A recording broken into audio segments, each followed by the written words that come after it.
പിൻവാതിലാണോ ശീലം എന്ന് ചോദിച്ചാൽ കൊട്ടാരക്കര സൈഡിൽ നിന്ന് വരുമ്പോൾ പിൻവാതിലാണ് എളുപ്പം കൊല്ലം റെയിൽവേ സ്റ്റേഷനിലേക്ക് കയറാനായിട്ട്. അങ്ങനെ നമ്മൾ ഫസ്റ്റ് പ്ലാറ്റ്ഫോമിൽ എത്തിയിരിക്കുകയാണ്. ടിക്കറ്റ് കൗണ്ടർ ഇവിടെയാണ്. ഫസ്റ്റ് പ്ലാറ്റ്ഫോമിൽ നമുക്ക് എസ്കലേറ്റർ ഉണ്ട് കേട്ടോ. സെക്കൻഡ് പ്ലാറ്റ്ഫോമിലേക്ക് പോകണം, അവിടെയാണ് നമുക്ക് ട്രെയിൻ ഉള്ളത്. നമുക്ക് മെമു ആണ്, ഇതാ കൊല്ലം എറണാകുളം മെമുവിൽ കയറിയിരിക്കുകയാണ്. ഇത് മൺട്രോതുരുത്താണ് കേട്ടോ. മൺട്രോതുരുത്തിൻ്റെ മനോഹരമായ കാഴ്ചകളുടെ ഒരു ചെറിയ ഭാഗം. മുന്നേ ഇതിനെപ്പറ്റി ഒരു വീഡിയോ ചെയ്തിട്ടുണ്ടായിരുന്നു. ഇതിലൂടെ ബോട്ടിൽ പോകുന്നതിൻ്റെ ഒരു വീഡിയോ ഞാൻ ചെയ്തിട്ടുണ്ടായിരുന്നു. നെറ്റ് ഉള്ളതുകൊണ്ട് ക്ലിയറായിട്ട് കാണാൻ പറ്റുമെന്ന് തോന്നുന്നില്ല.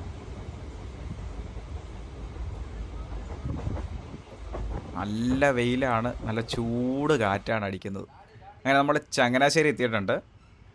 കുഞ്ഞ് റെയിൽവേ സ്റ്റേഷനാണ്. ഇപ്പോൾ ഇവിടെ നമ്മൾ ബസ് സ്റ്റാൻഡിലേക്ക് നടന്നു പോകണം. ഓട്ടോ വിളിക്കാം, നടന്നു പോകാമെന്ന് വിചാരിച്ചു.